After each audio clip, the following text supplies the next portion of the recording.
Do you have any advice for anybody out there that wants to get into voice acting? Two things I'll say. Education always. I mean, AI is coming, and so to defeat AI, I think we education is going to help you defeat AI. Outside of making cool voices, again, going back to truly learning the training of how to act, how to deliver these lines and how to have a character breakdown. And then the other one I would say, just popped out of my head. Oh, location. Location does matter.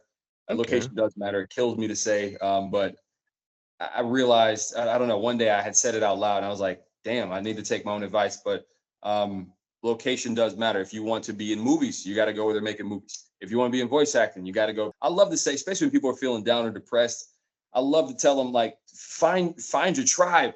Find your tribe. And what that means is the more, maybe people have made you feel like shit for being who you are, but the more you do that, the more you're going to find people who want to be around that real you. If you're constantly wearing a mask, no one's going to get the chance to see the real you. You're never going to find your tribe. So support system, yes, find that tribe to amplify you, but they can't be the only fuel that drives you to do what you want to do.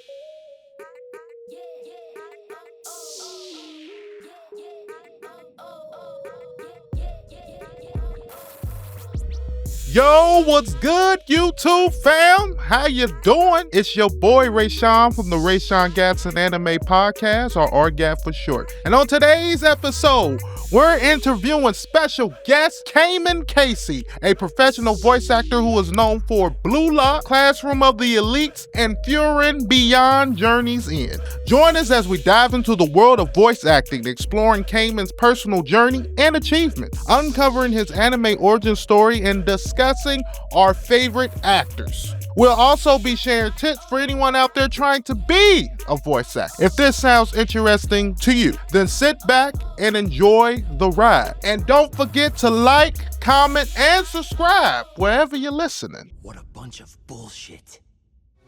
Yeah, this is where I belong. If my dream's going to shatter and fade into nothing, it's going to be on my own terms. If that means being an idiot, fine!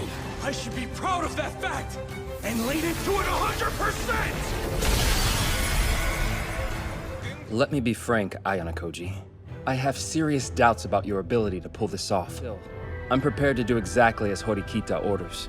Nagumo's abusing his power. He's trying to obliterate the foundations of the school. So next year, I expect we'll see a lot of expulsions. An unprecedented number, perhaps. When the demons took this heirloom knife, I feared that I would live the rest of my days without it.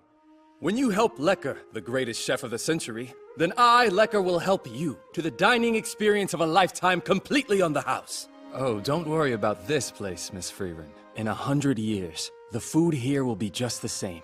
Time is strong. Taste is stronger. Before we get started, I just want to allow my guests the opportunity to introduce themselves, basically tell everybody where you're from, and also tell us your top 2 favorite actors. There could be live or voice. What's up, guys? My name is Kamen Casey, and I'm a huge action movie fan, so I'm gonna keep it action related.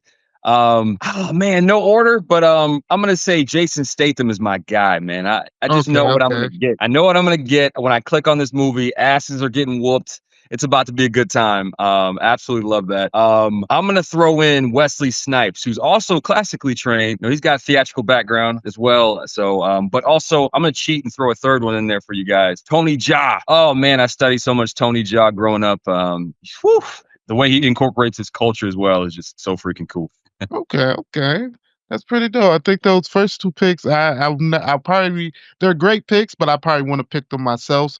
Wesley Snipes is an amazing actor. I feel like I wish we could see him doing more stuff. I wish he'd get to take the character Blade and do something with it, because I'm sick and tired of just seeing Blade not being used. It's just a huge PI that needs to be used. We need to be seen. You know what I mean? 3 Spider-Mans, 52 Supermans. I'm like, come on. The Chadwick's gone. They don't want to touch Black Panther. I'm like, come on, we gotta keep it rolling. Let's go. See, the Chadwick, I can understand that one, seeing that in real time and being like, okay, it might be hard to just jump into it. But I kept saying they could probably just put somebody behind the mask and just have somebody do his voice, you know what I mean, to finish that movie out. But I'm glad they are. I think if they break the fourth wall and come out and talk to the audience and say, hey, what do you guys think about us moving forward? I think include the audience and they won't feel left out or hurt. I think it's a way to maybe have that conversation with us, instead of just surprise, we're going to drop a new person on you. It might feel kind of too soon. But maybe if it's a conversation, hey guys, like, who would you like to see? And just kind of, I don't know, talk to the fans a little bit. For sure. I think that'll do a good route, but I also think it also has to do with his death too. Cause a lot of people, when he first came out with a video, basically, I forgot what the video was supposed to be promoting, but everyone was looking at the video and was talking about how skinny he was and not knowing he was sick at that time. Yep. And then I think like a few weeks after that, he ended up dying. So I feel like that everybody just like, damn. And there was a lot more work he could have done. I want to give him props on the stuff that he did put out because he was an amazing actor. He's got a hell of a resume. Man. And for a short amount of time of work. That's one thing I always want to say. Like, he didn't work as long as, you say, your Denzel Washingtons who have, like, a huge catalog. I'll say his career was maybe a fourth of theirs. And I feel like you can put him on that Rush Hour, like that Rush Mountain of top 3 because he's amazing. Yeah, he's got that the biopic king, man. 42, James Brown. I mean, he was just, woo! I think Third Girl Marshall. Damn. Oh. Black Panther was just a little extra, you know what I mean? Jeez, man, cooking.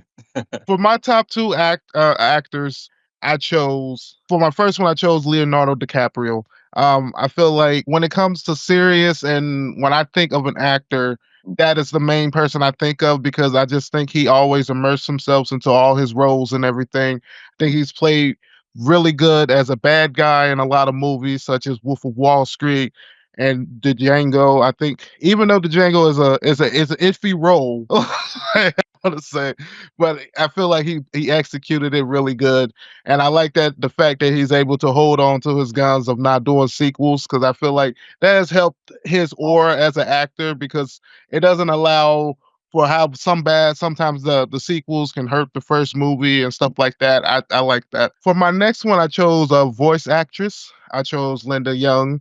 I think she is an amazing voice actor. When I think of Frieza or OG Dragon Ball, I always think of her voice of Genkai and stuff like that. I do think of Chris Aries too, so I want to give him his props, but I want to say Linda Young is amazing. I feel like she has that naturally raspy, darker type of voice that I feel like was really good for older anime.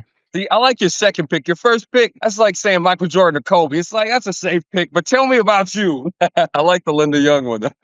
I feel it. But see, I want to say I was a huge fan before he got the Oscar because I used to be like, dang, why can't they give him an Oscar? Like, y'all really trying to pretend like he's not good. Like, but I will say there's a lot of other people who deserve Oscars that haven't gotten them. So. But before we kind of get into our interview and asking questions and everything, I just want to ask you what you've been watching, playing, or listening to recently. You got any recommendations? I finally got around to playing Baldur's Gate 3. Okay. My wife bought me that for Christmas, and I've been looking for an RPG to kind of get into. It's been a while, and man, I love that game. Like, I didn't know anything about it going in, so everything was brand new to me, and it was so refreshing playing something that just had a different pace. Like, I feel like a lot of games these days are very the copycats of each other, trying to capitalize on style, whether it's a Fortnite style, whether it's a lot of that stuff. So it was cool to play something that was a little bit even reminiscent. Original. Reminisce even the old times that I grew up with on the computer. I was like kind of point and click ish. I was like, oh, this is cool. And taking your turn, the turn based. That's kind of fun. Super fun. Super in depth. Woo. See, I need to get into that. I just recently got into playing my game system a little bit more, but I've been playing a lot of old fighting games and new fighting games like Dragon Ball, Sparking and Zero and stuff like that, and Mortal Kombat. But I haven't really gotten to playing a little more of those RPG games and stuff like that, which I'm trying to get more into because I've been trying to get more into like more anime and nerd culture and stuff like that, especially with games. I've always been more into like watching anime and stuff like that. But I feel it. Have you been seeing any movies or any anime recently? Oh, movies? I don't know. I'm in a weird place in my career where I don't know. I used to study all the movies. Like, I'd sit down and I need to watch Casablanca. I need to go through be a historian and catch up on everything. And now I almost can't stand it. I think because I'm at the age where I'm like, I just want to be in them. I'm auditioning and I'm booking and I want to act. And so I don't know why it's so hard for me to sit down and watch an episode of a TV show when I can sit there and play video games for 4 hours. I don't know how that works, how that makes any sense. I feel it. I know, like, I'm not gonna say I'm a comedian, but I know sometimes how comedians don't like to watch other comedians work. Is that something that actors like they don't want to watch another actor work or something like that? I don't know if that's something that goes in your mindset or I'm just making a weird connection. It could be some envy or jealousy. I will say when my wife does drag me to the movies, I turn into a little kid. Like I remember why I love it. Like the popcorn, the smell, the big icy, sit down in the theater and it starts blasting the speakers and I'm at home. But I don't know why it's so hard for me to just, maybe it's the social media, the instant gratification that we've been addicted to now, that it's so tough to sit down and not feel like give ourselves permission to do one thing for 2 hours, right? I don't know why it's so hard now. Like it's like anxious. I should be doing 3 things at once and accomplishing this while working on this while playing that. I have no idea. I feel you. So you're still in the boat of still like going to the movie theaters and going like it's an actual event type of thing. Like if it's big enough, if it's one of them ones like when I'm trying to think of the last time I went. Oh man, I can't remember. I just remember some of my favorite moments. I loved going to see the 3 Spider-Mans, okay. No Way Home. That was a moment. Infinity War in 40X. Like, give me the seats that move. Make me leave the house. Like, why am I leaving the house? Give me a reason. And so I love the big. I'm a big popcorn spectacle guy. You know, I enjoy the Oscar list and things every now and then. But honestly, I want to see something fantastical, blow my mind, show me some big imagination stuff. see, none of the moments I like. I don't think movie theaters are really giving you those same moments like that anymore. But I also feel like the reduced people are going, they're not getting enough money to kind of upgrade and stuff like that. Because you're talking about the 4D seats and stuff, and I'm like, we don't even get that nowhere near here. That's the stuff we see in movies. Like, is that real? Like, come on. So that's the funny thing. When I talk about stuff I've seen recently, I've just finished watching the new season of Blue Lock. It took me a little bit longer to watch it because I was a little bit taken off about some of the reactions I was getting about the animation. I will say. But I will say this. The animation was not as bad as I thought people were claiming it to be. Because it was bad, but it was still, to me, I feel like the story and the voice acting was good enough, and it carried it to the point to where the animation did start to get good and actually start to be good and everything. So I will say it wasn't that bad. I do like the fact that your character did get to show off a little bit, get a little bit of an awakening moment. So I thought that was pretty cool. Before we kind of get into all that, I just wanted to let everybody know that I did watch it. I told everybody I was going to watch it, and it was not bad. Because I always talk about I hate watching bad animation. I just hate watching bad animation. But when I got to it, I was like, okay, there's some moments where you wish it could be better. But to me, it's like this is more of the build up to like when they really needed it. So it wasn't really that bad. You got any comment on animation or anything? Yeah, I've never seen so much pressure put on a sports anime in my life, but that just goes to tell you how amazing the manga was and how amazing the storytelling from season 1 was. And so it's out the gate having to be compared to Jujutsu Kaisen, Attack on Titan, Demon Slayer. I'm like, from a sports anime? But I'm kind of glad. I like that it has this pressure on it, and I hope that pressure makes diamonds. So I hope to see what they do with season 3, and I hope they heard the critiques of season 2. And I don't know, it's a smaller studio. I'm curious. I love the artwork this season. The artwork was gorgeous, but yeah, we love more movement. I think the whole world would love more movement, at the end of the day. And yeah, and they showed that they can do it. Like, oh my gosh, I think we all cried in the finale. I was like, oh. It was like, we're going to wake up on this episode type thing, because it was I'd say the last 3 episodes were actually pretty good, because I was like, they really stepped it up on these last 3. But then that gets the conversation where it's like, would you prefer an anime where it starts off bad and it gets good, or would you rather it start off good and end off bad? Because that's been a trend too. So I be telling people. So I'm glad it ended off pretty good. They should probably, in as much as, because I like to work, so I want the show to be around every month, every year. But they probably are gonna. I don't know what's coming. I heard there potentially an announcement at Anime Japan about what's next. It might just be an image or a poster, but it should take their time a little more. It was so much fun last year getting a chance to record the movie and season 2 in the same year. That was a blast. But maybe that's stretching them kind of thin as far as working on this thing. For sure, especially when it's a small studio, because I think that was the only problem they had trying to do the movie and then also knock out and do another whole season. They just didn't have enough time, type of thing. Which I feel like animes that we are seeing that are taking their times and stuff like that, we got to start giving them props because they're like, no, we're not going to rush because we know what you guys want and we understand that you guys will riot about it, type thing. Yeah. And I do like you saying that it's a sports anime. I'm surprised how angry people was about it, but it's the anticipation, I will say, because I was even like, I'm surprised for anime that has so much anticipation that they just went that route. But you know what I mean? Maybe they even surprised because they were probably like, wow, okay. But when you start seeing it in the World Cup and stuff, it's like, man, this is bigger. Blown up. But I've also gotten to kind of watch some other stuff like Kaiju number 8. I thought that was pretty good. I've gotten to watch some comedies recently. I seen the newest Cat Williams one. I don't know if you watch comedy or anything, but it was pretty good. The Netflix? It was on Netflix. Yeah, it was pretty Watched good. tonight. I watched the one with Jamie Foxx when he was basically explaining what was going on when he went down for a little bit. Thought that was pretty good.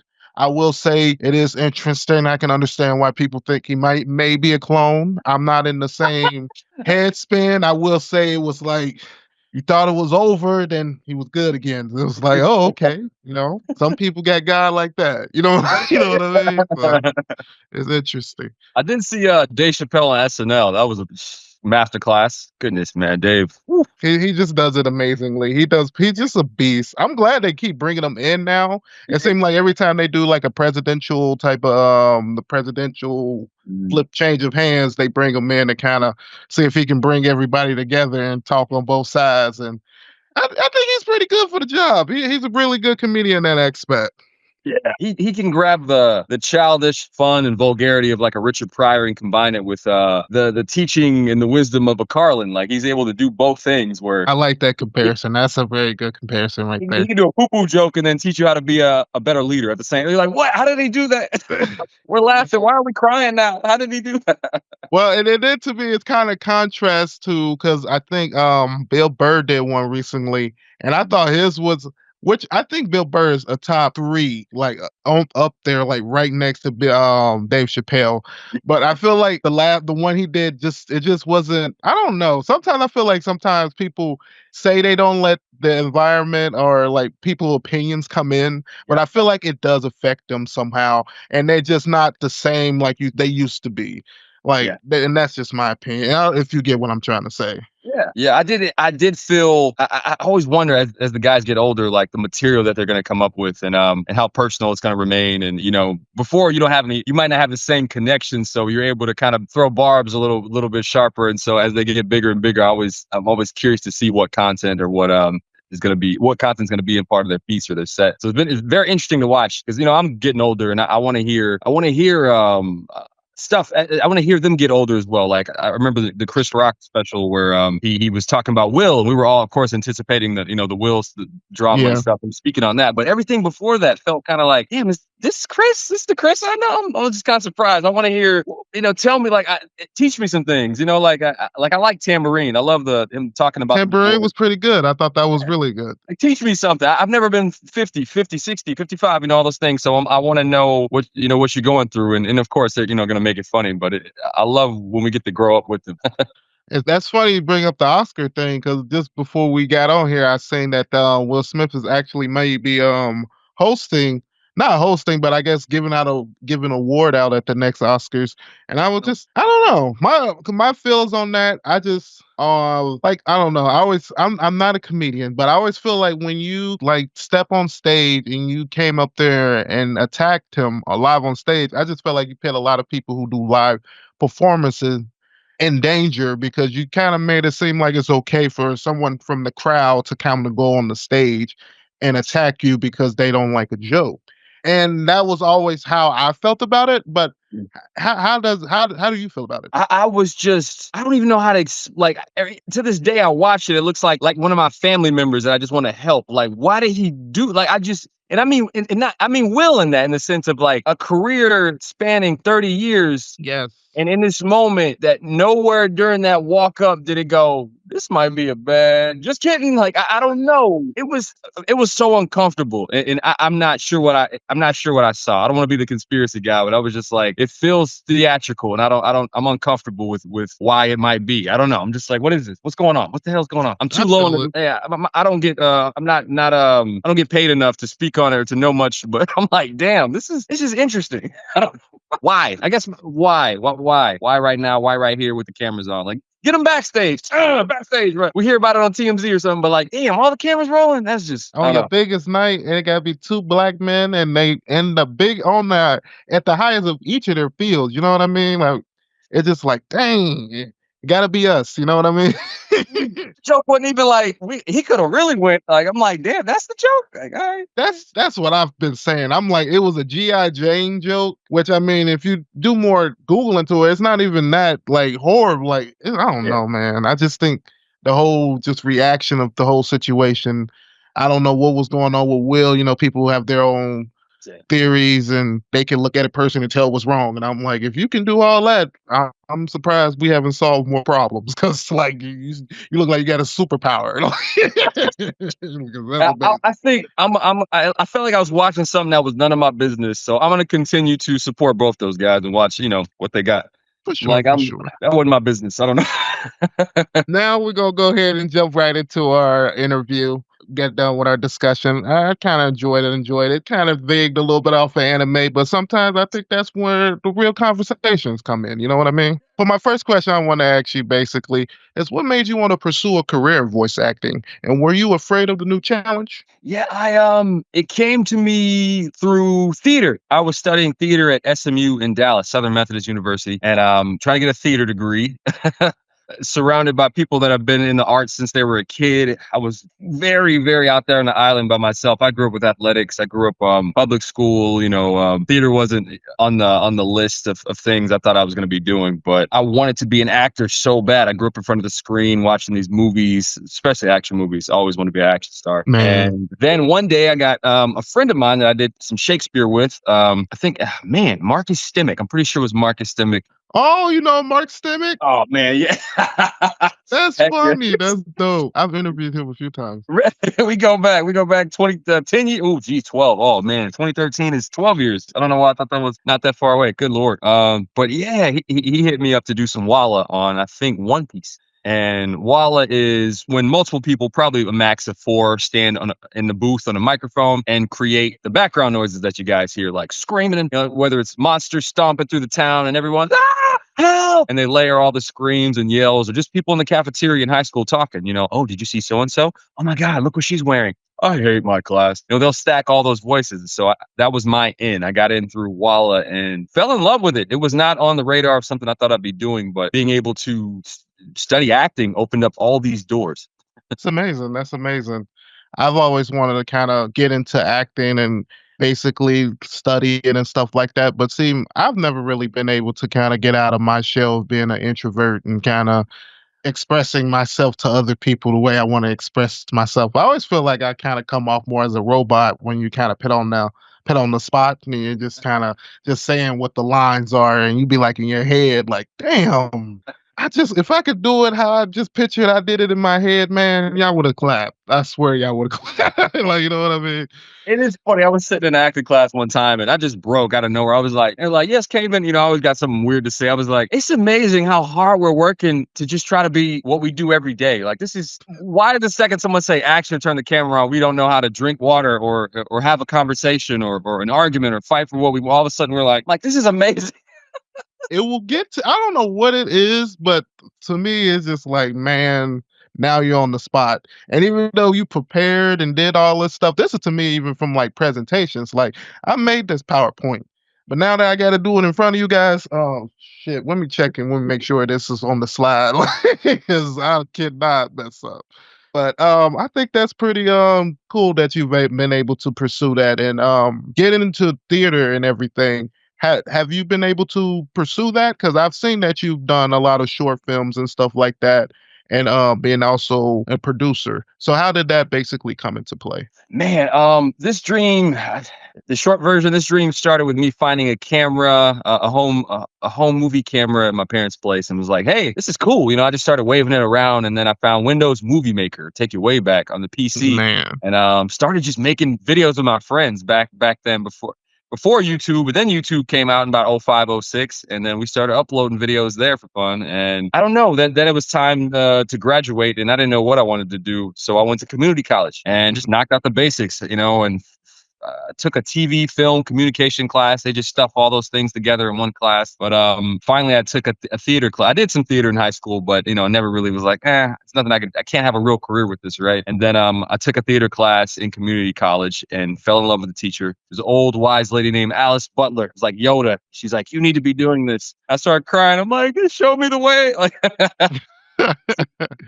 I took all her classes, and then I was able to transfer to SMU and continue to study acting. And from there, get an agent, and just it opened up my world to now I was able to anime, commercials, TV, film, theater, and now it's a possibility to do all these things just from taking the long way. You know, everyone wants to go fast, get immediate gratification, but truly studying a craft made me capable, made me dangerous, made me available to all these other avenues to in acting. Okay.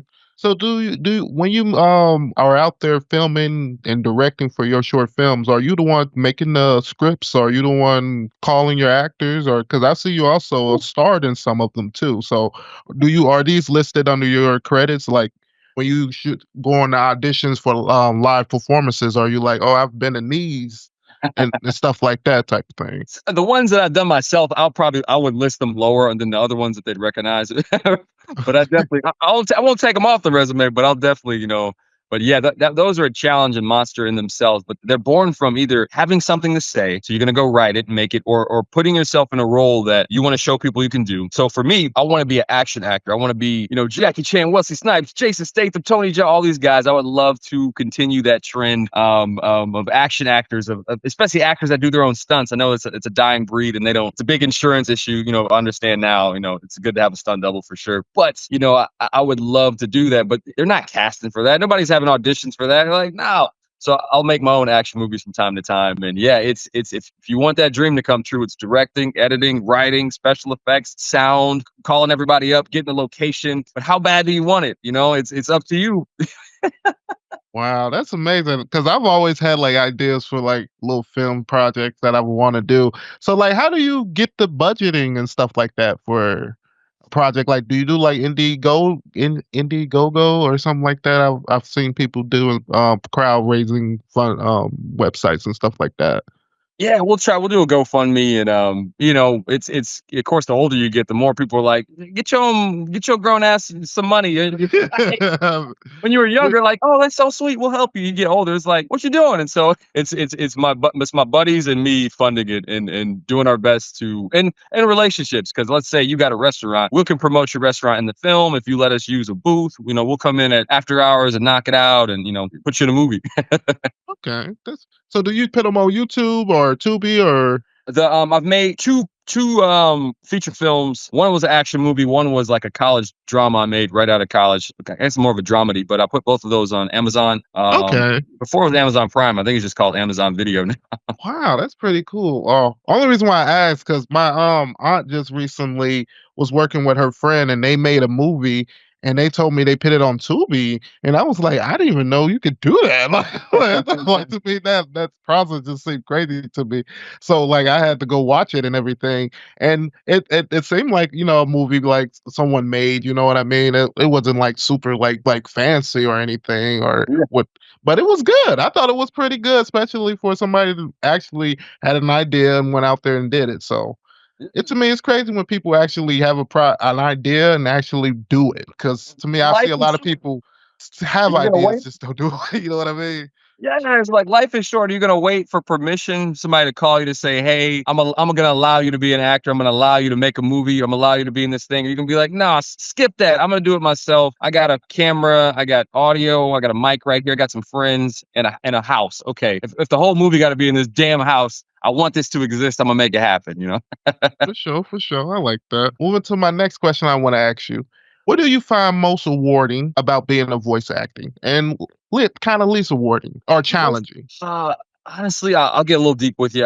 Most rewarding, both my parents are still alive, and I want them to see all of it. I want to show them as much as I can. I want to show them that kid with that imagination has, and I'm at a weird point now where I'm trying to find new stuff to show them. I'm like, they're like, "Cam, you done it all, man." I was like, "No, I haven't." They're like, "Man, we happy. Like, you good."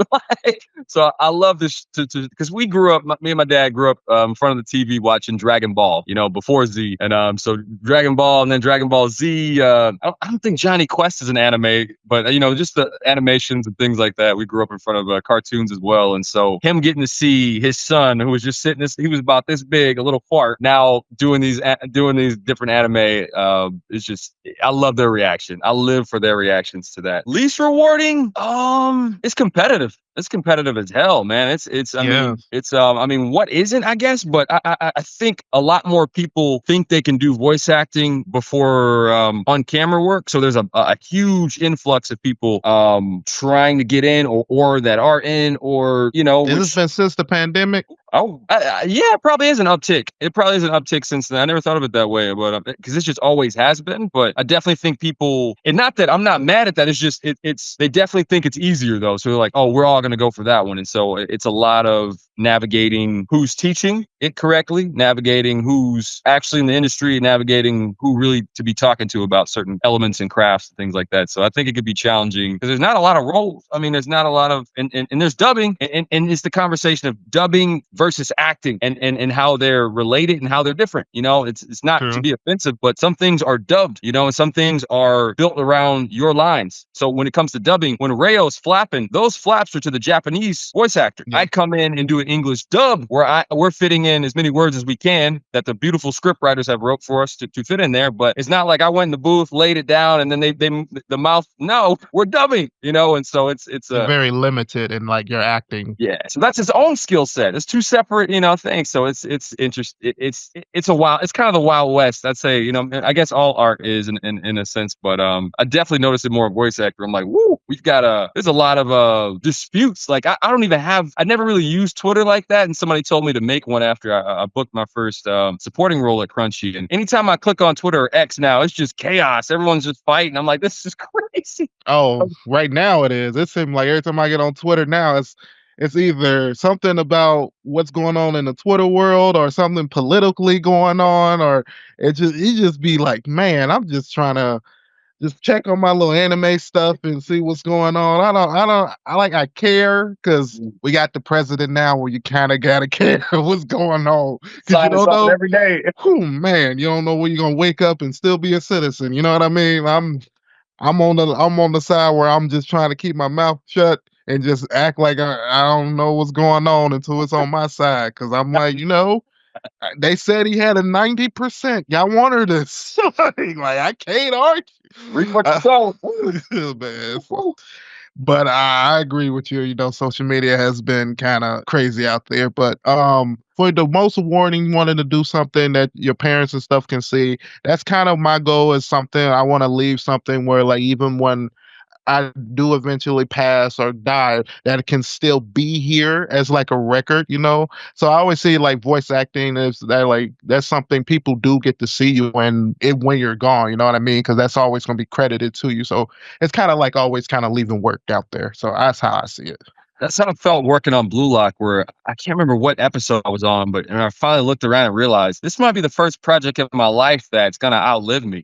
Like, I've never worked on anything. Most of my stuff is gonna come and go, and it's fun. But I'm like, commercials come, here they come, here they go. But I'm like, damn, this is gonna be. I think it has legs to be around as long as the ones I grew up on. I mean, shoot, I don't know. I mean, football, soccer is the biggest sport in the world, on the planet. So if you're looking for art built around that, what a cool piece has all the things I loved about Dragon Ball, about like having to earn it, having to bust your ass to train to achieve it. And guess what? We're out of time. We got to fight right now. You're training, whatever you are. The game is on. Let's go. It's like, oh no, we're not ready. What are you going to do about it? Like, all those elements are in this show that just I loved about Dragon Ball Z and Dragon Ball growing up. I'm glad we're talking about that, because that kind of leads into my next question, where one of the main reasons I kind of brought you on was because I wanted you to talk about your experience kind of working on the anime Blue Lock and the movie Blue Lock, the episode Nagi. Basically, how was it stepping into that role of a major supporting character like Reo? Did you feel like y'all have any personal connections to him, or do you feel like y'all connected anyway? And did you take any away from that experience? Yeah, so I mean, I'll auditions came around for the season, and I didn't know much about some of the shows coming around. Like, I'm a little bit everywhere, and so to answer your question super early, I am a jack of all trades. I feel like, where I do a little bit of everything: commercial, TV, film, a little bit of theater, a little bit of teaching as well. So I'm all over the place. And Are you a soccer fan? No, I didn't keep up until World Cup comes around, and then it's like, America, let's go. But I don't think we ever there. Are we there? The women be kicking butt. Oh, okay. But yeah, so a bit of a jack of all trades. So I haven't seen every single anime, every movie, every TV show in the world, but I try to keep up with things. And so auditions rolled around. I knew Chainsaw was coming, right? This was before Chainsaw was out. I was like, oh, this is the next Attack on Titan. This is gonna be crazy. And so I got a chance to audition for that. And I saw a guy by the name of Aki, if you follow Chainsaw Man. And I'm like, ooh, the way that the audition read, I'm like, I think I can get this one. I think I can get this one. And so I did all the research, everything I possibly could. And how it goes.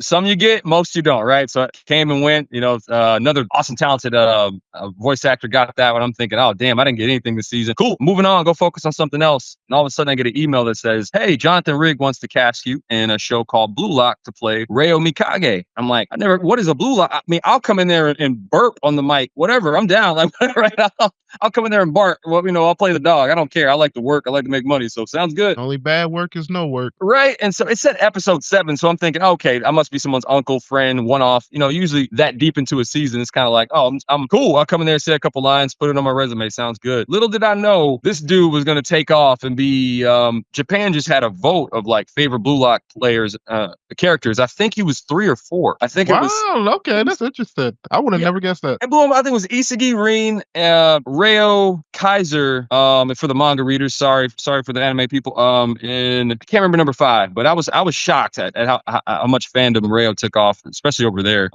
So I'm like, man, I couldn't believe I'm hopping all over the place. But it's been such an amazing journey, getting a chance to play him and attack that role and getting a chance to show what I can do. Like, it's just, you can't really, you can do it in an audition all day, but until you're in the game, until the lights are on, you got to go prove it. And so I was so grateful to have a chance to play a role where I got to showcase a character arc, a range of emotions. Oh, the movie, the movie will have a special place in my heart forever, especially that ending monologue. I'm like, man, I was so glad to get my hands on a monologue like that.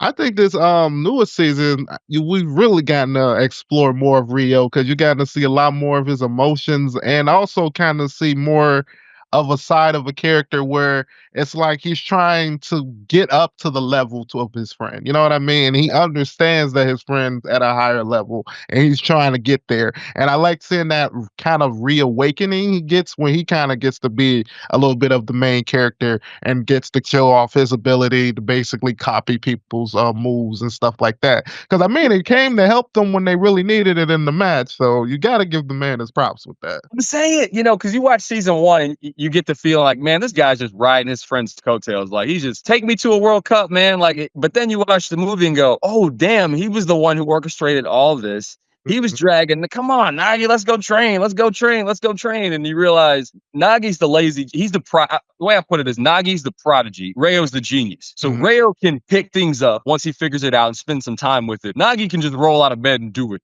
Like, there's an additional time where I think I love it in season 1 where they're they take a test, and Reo studies, and bam, he gets a good grade, and Nagi just like rolls out of bed and gets a good grade too. He's like, man, this is crazy.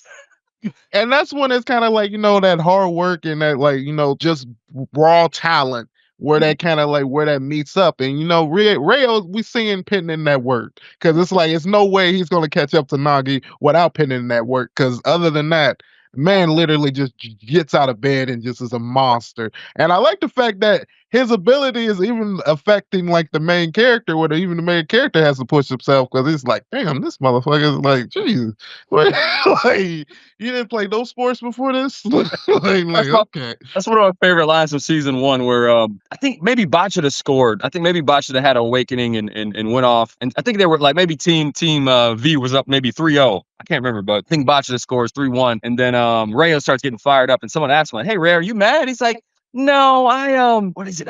Me and Nagi started playing soccer 6 months ago, and I don't want to stain on our perfect record. Like 6 months. Man, and this how much confidence they had. You know what I mean? It kind of brings you to like the I can never think of. I think it's Akira, the main, not the main character, but the first character we see with the main character who actually wins the tournament, and then like they all turn on him in the thing, and then you just sitting there like, dang. I wonder if he was good or not. Like, I hope he comes back later on and have a villainish arc. Cause like God took away his whole thing, man. He was drawn like a main character. That's what set the show off for me. I was like, oh, this is Game of Thrones. This is Squid Games. Anybody could go. Like, oh man, that element was, I missed that element a little bit, but I love season 1 for that. It was almost like a little bit of a horror show there. I was like, it's kind of horror movie a little bit. This is crazy. I like the energy he has. You know what I mean? When you brought up Dragon Ball, I feel like that's the intensity you do get from Blue Lock, because it makes you kind of almost want to jump up and be like, damn. And then I always tell people, I hate when they kind of do that in some of these sports animes, because you go with that energy to the regular sport and it ain't the same. Like this hurt me when I watched volleyball, and I don't know why I thought it was gonna be like Haikyuu. I don't know. Yeah, I'm a little older than that. I'm in my high 20s. But I'm like, this don't give you the same feel. I don't know why I was waiting for a slowdown, give me his personal background story type of thing. And then it's like, it's not the same, but I'm starting to get more used to watching more sports and stuff like that. I was shocked because I was like, why the hell would I watch an animated sport when I can just watch the real thing? And then seeing it, I'm like, wow, the way they're able to, because okay, when Kobe's at the free throw line taking the shots, right? We just get to see either go in or miss. In the show, you get to see what's going through his head. You're like, oh man, I woke up this morning and rolled my ankle. Nobody saw it. And my mom's in the crowd watching me, all that stuff. Yeah. And all this going down to this supposed to be 3-second moment, but he had the whole built up conversation. Whole episode, flashbacks, like. Well, my next question I want to ask you, do you think there's any misconceptions about voice acting? That is easy. Okay. Yeah, I agree. That you can go in there and just if I change my voice or make it different. That's it. That's all it takes is like, how many different sounds can I make? It's acting. It's still acting. And that's when people ask me, man, that performance is crazy. What did you do? How did you do this? I was like, that was the focus was the acting. It wasn't which voice am I going to use in this role. It's more about the character. What are they going through? What's the conflict? Where did they just come from? What are they trying to tackle? Have they been here before? It's just all these elements and character development that you do beforehand that will lend itself to your performance, if not encompass the entire thing. Versus, yeah, I can sound like SpongeBob. Watch me. Like, it's not just making sounds. I feel it. So getting out the idea that it's impressions, but it's actually acting. Yes. I see. And not to say some impressionists have slipped through. So I can see when. If we all studied Jake Paul and was like, okay, that's how my career is going to go if I make a YouTube. It's not, and some people are one-of-one situations. They're like, oh, that worked for them. That was their road. If you want to, increase your chances, I would study the craft, whatever the craft is, and go talk to the pros or take their classes or their seminars or watch them on YouTube for free. Do anything I can to absorb the people that are in the mix of whatever field you're in. For sure. Basically taking that time to actually study and get deep into the craft. Yes. Like that's the only time you can only actually make it yours. You know what I mean? But my next question I want to ask you is actually talking about another role you did. you got the opportunity to play Duke Seeker, and I became a villainess who goes down in history. How was it portraying the love interest in that series? And what was your overall thoughts on the story of the show and your character? I loved it. I had been wanting to get more of the romantic kind of characters. Like I felt like I had a tone. I was ready for that. I was like, oh man, I got an idea. Or anytime I'm in the booth, sometimes an engineer or the director's like, damn, like you got a nice voice. I was like, I appreciate it. Ask me. It's like, put me in something. And so it was cool to be able to showcase that, because I think that's going to be a bit of a blueprint for future characters going forward. And like, oh, okay, I can see him as that now. I can hear him as that now because I've heard it in a different role. And so it was a blast just playing up the cheesiness of him trying to swoon Alina and just remaining calm and cool the whole time. It was hilarious to try to do, but also try not to make it, try not to be boring, try not to be one note, but still playing that how cool he is and how stoic he can be. Okay. And the show was hilarious. Oh my gosh. Oh man. It was so hilarious. I couldn't stop laughing. Just the concept of because you get a lot of these isekais who go back in time. And so I thought it was so cool that she's like, I'm gonna be the bad guy. Like I'm gonna tear stuff up and I'm gonna take her man. Like And at the end of the day, she's just really the best character there, because she's actually helping everybody, but she has to act like she's doing it in this evilish way type of thing. But I think it's hilarious. It is a fun isekai to watch. Thought it was pretty interesting when I was doing the research and I found out that was you, and I was like, wow. So, because to me, I always find it crazy when you are able to hear the connection in characters. Like, okay, that's the same. And these two people play the same thing. So when you hear two characters and you're like, dang, I did not know this was the same person. So I always think that's pretty cool. And also it shows that you can kind of change your voice a little bit. But I also respect those people who kind of use their regular voices and a lot of the same characters, and you really get to see more of their acting, because you can see a lot of their emotions and stuff. Like what I say with the character for Sasuke in Naruto. Like when I actually looked up the voice actor that plays him, which I can't think of, which I probably should know because it's a big person, but they sound just alike. They're very much alike. I think it's Johnny Young Bosch, but I think I might be wrong with that. So don't take me for sure, listeners. But if it is, I'm always right. For my next question, I want to ask you basically, how has your taste in anime evolved over the years? Ooh, good one. I'd say I'm open to, as a kid, I might have called something girly or something that's like, oh, I don't want to watch the girly romantic shows or things. And now getting a chance to act in a few, oh my gosh, I was missing out. Like checking out A Sign of Affection. That one was about a girl who's deaf, who runs into a guy who knows a lot of languages, but he wants to learn sign language for her. I'm like, I'm crying already. I'm like, damn, what a concept. And just it's so that was sweet. pretty good. And the snow is falling and it's so quiet. Just the artwork is beautiful. And so I'm like, I got to go back and watch things that I just passed off as, oh, that's not what boys are supposed to watch. I need to go check out more of those. For sure. I agree with you on that. I had to go back and watch a lot more of your shoujos, your romantic animes. And also I had to go back and watch a lot more anime with females being the lead character. Because for a while, I think I watched a lot of animes or even shows with more male-leaning main characters, and kind of was on the bridge that was the better route to go. But no, it's not. You might not get as many as you do with your male shows that come out every year, but there are some strong shows. Because I think Apothecary Diaries, if you've seen that was really good. And I thought that was amazing. Happy Marriage, that was pretty good. That's on Netflix. I think they're on their season 2. So kind of just opening up and actually seeing different things and stuff like that. So. Check out one of the newer ones. Frieren is kicking butt right now. That was pretty good. I like the Frieren.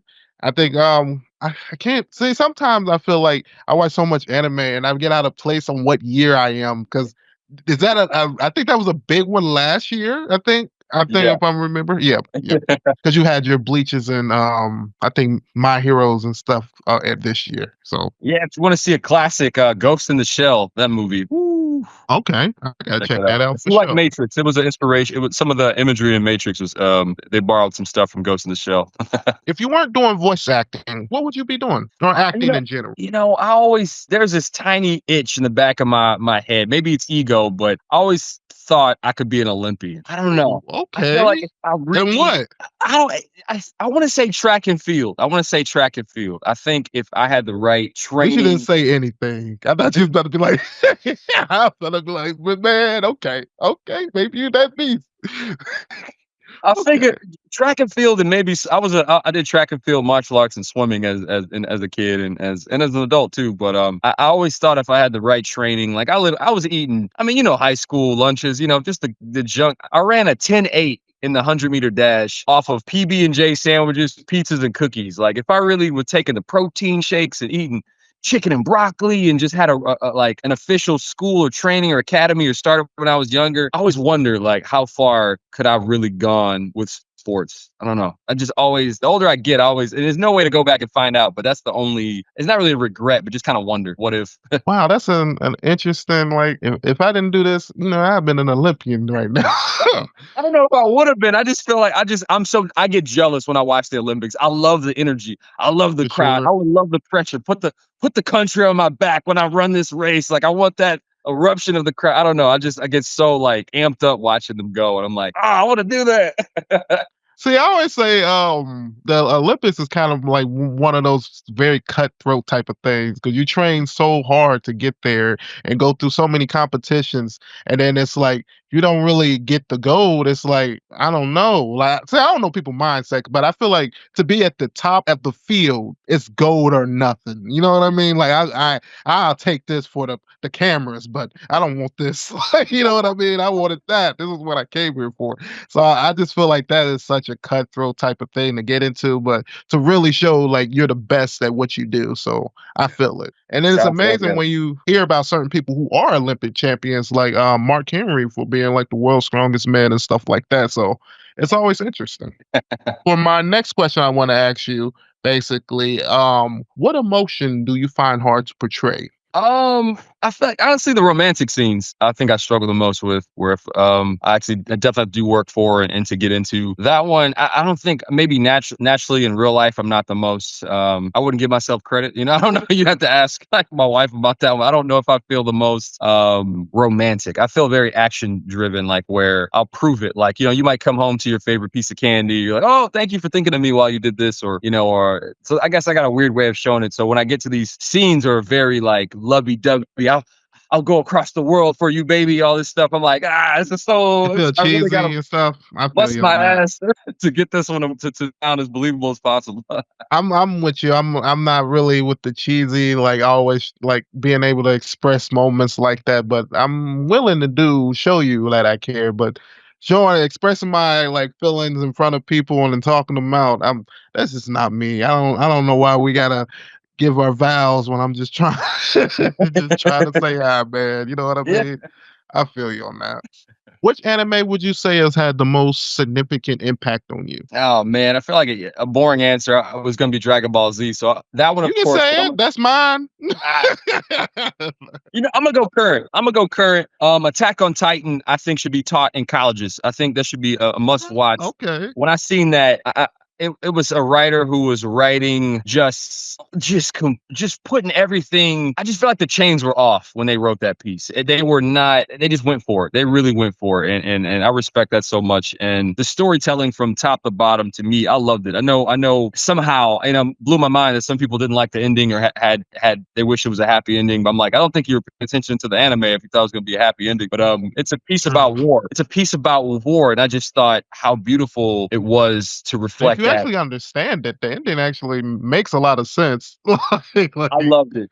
After the credits, I was like, it gets better. Just watching even the credits go and just seeing that everything they did just gets repeated and repeated and repeated time, cycle after cycle after. I'm like, it was beautiful. I just thought that was something that, if people should, if you're trying to study art or study writing or screenwriting or whatever, I think that's something that's a must watch.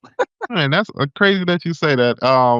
When I first watched Attack on Titans, the one thing that got me out of like every anime I've seen before past is the moment where the main character just get eaten within the first 2 episodes, and you're just sitting like, the fuck? who are we supposed to follow now? Like, this is the story. Just is it over?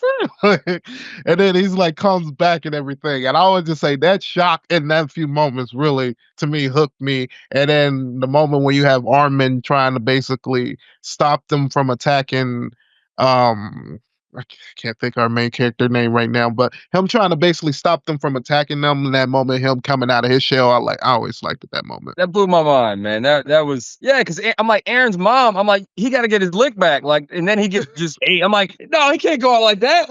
I'm only watching for the revenge. Like, little did I know where this was headed. I'm like, this is crazy.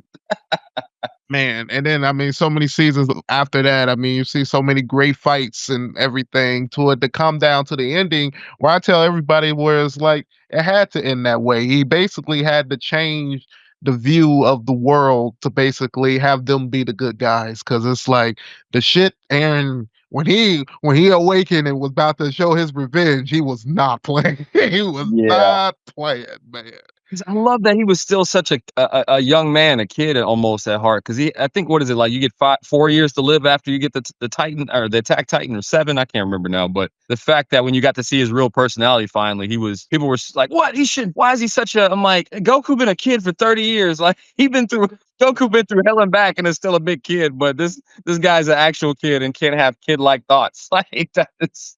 I mean, like, if you think about it, he literally had to be on revenge from day one type thing. Okay, I'll say maybe at age 5, but after that, he wasn't a kid no more. He literally had to get ready for war ever since then. So season 4 was so good. I forgot how good season 3 was until I went back and looked at it. I was like, damn, Aaron was just looking out that water like everybody was celebrating. He's like, I gotta go over there now. Crazy, man. Psycho. Yeah. My next question, this is one of my favorite questions I like to ask people, is basically is there anybody you want to shout out for being a good support system for you over the years that's helped you get to where you're at? And how important do you think it is to have a support system? Always want to shout out my parents. Love them to death. Love my wife to death. It's man. Yes, support system. I got mixed feelings on it. And I will say yes. You do need to find a support system to enhance you, but they can't be the reason why you. They can't be the only reason why you get up in the morning and do it. You gotta discipline, self-respect, self-control. Those are things that you're gonna have to definitely learn if you want to attack your dreams, because you are starting from zero when you go after something, right? You're probably, most of us at least, I don't know, I know I wasn't born with no silver spoon in my mouth, so it's definitely starting from ground zero. But there's something beautiful about that because you get to craft your own journey. So yes, find a support system. It could be people. I love to say, especially when people are feeling down or depressed, I love to tell them, like, find your tribe. Find your tribe. And what that means is the more, maybe people have made you feel like shit for being who you are, but the more you do that, the more you're going to find people who want to be around that real you. If you're constantly wearing a mask, no one's going to get the chance to see the real you. You're never going to find your tribe. So support system, yes, find that tribe to amplify you, but they can't be the only fuel that drives you to do what you want to do. For sure. I had to jump in real quick and throw a correction that I made. Earlier you said that you were working with Mark Stemick, and I said, oh yes, he's been on the podcast. No, I had John Stemick on the podcast, his brother. I've had him on a few times, and I've been trying to get Mark Stemick on. I just wanted to make sure I made that correction, just in case, the Stemicks you don't listen and be like, was I on there? You know what I mean? But I just wanted to make that correction. I don't know if you met John Stemick, but he's pretty good too. Hilarious. Both those guys are so funny, man. Just like so crazy. For my next question, I want to ask you before I had to make that correction. I'm sorry. Do you have any advice for anybody out there that wants to get into voice acting? Is there any special path you've learned over the years? Because I know everybody has their own different ways to get into it, and that doesn't necessarily mean that's going to always work for everybody. But what would you say would be the best route that they should go? 2 things I'll say. Education always. AI is coming, and so to defeat AI, I think education is going to help you defeat AI outside of making cool voices. Again, going back to truly learning the training of how to act, how to deliver these lines and how to have a character breakdown. And then the other one I would say, popped out of my head. Oh, location. Location does matter. Okay. Location does matter. It kills me to say, but I realized, I don't know, one day I had said it out loud and I was like, damn, I need to take my own advice. But location does matter. If you want to be in movies, you got to go where they're making movies. If you want to be in voice acting, you got to go. I was in Ohio. I think that's where I was at MatsuriCon and someone asked me, they were trying to get into voice acting. And I'm like, I don't know. You could tell me if there's anything out in Ohio, but if there isn't, gonna have to make that move, man, whether it's out in Texas or LA, wherever the thing is happening, it's going to be very tough to compete against the people that are there being miles and miles away. And so you're gonna have to move, or find, maybe you can create some new avenues. I mean, there's a lot of stuff of create your own. That would be my third piece of advice. Make your own project. Show off what you can do. You can build a reel. You don't have to be in LA or Texas to make a reel. You can put your reel together. You can look up auditions on Actors Access, casting networks. I don't know if Backstage is still around. They might be, but there's different places that you can self-submit yourself as well. It can be challenging, but education, location, and make your own shitcation. Would you say that's even for like voice acting? Because I know a lot of studios now, I don't know how much they are open to it versus when they were in the COVID, but I know a lot of them would let you audition online and then send in your recordings online and stuff like that. So I feel like that kind of opens that up to anybody being able to be anywhere to do voice acting. I will agree for like live acting, you can't like phone it in through Zoom and fit it on there. But I feel like for like voice acting, you still have the opportunity to still do it. But I don't know. What's your opinion on that? It might be a better percentage versus live action, but I will say that a lot of them do prefer you're in their studio using their stuff, because you can have your own at home setups and source connect and things, but they definitely trust their own all that money they spent on their own studios. So a lot of them do want you to come in and record, or if you're just already famous, talented, and got a name for yourself, and those people can record from wherever the hell they want to record. But if you're just starting off, I wouldn't be dependent on that just quite yet. Okay. And for my last question I got for you is basically do you have any ambitions or goals left to fulfill in the world of voice acting? Oh, heck yeah, man. I want to definitely be a lead. I want to be a lead in a major IP. I want to be a big bad villain in a major IP. Those are ones that definitely jump out to me. I don't want to jinx myself and say any, but I definitely, heck yeah. I feel like I'm just getting started in voice acting, and the Reos of the world have helped me to kind of get my name out there more of, hey, this guy's pretty talented. He's pretty good. I trust him. So-and-so trust him, because that's another part of the game of I guess anywhere. Networking. As well. Networking. It's like, oh, I seen him in there. Okay. If he's able to handle that text, he's able to do that. I'll trust him I'll give him a try over here. Maybe I'll give him a small role. Hey, he did good in that small role. Maybe I can give him something, so it's a lot of that sometimes. So, I feel like I'm just getting started with voice acting. I can't wait to hopefully do more. New role, just books. It's a really long title. I got the manga around here somewhere, but it's called I'm a guild receptionist who will solo any boss so I don't have to do overtime. I think it's a long. Oh, that's so funny. I've read that manga. I know exactly what. Yes, I've read. I wonder what character you're playing in that. I play Jade. Oh, for real? Okay, Yeah. That's pretty dope. That's another big good supporting character right there. Yeah, So, you're moving up, my man. Episode 2 just dropped today, but it's hilarious. I think it's gonna be the sleeper of the season. It's so funny. It's like her character is so. I was crying, laugh. It's so relatable. Like, yeah, I just want to go home. I'll do whatever it takes so I don't have to be at work. Yeah, Like, and then boom. I like the fact that they bring in another aspect in the anime, because I always say that's one thing about anime that I like, is that you get to see different perspectives, and they're willing to give you storylines that literally like just throw your imagination. So the fact that we're literally getting to see the other side of like the guild workers and then what they actually do, and how much that work can actually pile up on them and stuff like that. Like, oh, when there's a huge emergency happening, yes, we have to get in adventures and they got to go kill them. But what about the paperwork people in the back that got to get all this stuff filling out? Like, what's that like? So I thought that's interesting. I love that show. I can't wait to see. I can't wait to do more and see if it takes off, because I think that's going to be one of those that's going to surprise Crunchyroll when it takes off. Do you want to do any more stuff in games and stuff like that? Yeah. There's not a whole bunch of stuff out this way. There's Is that more California? Yeah.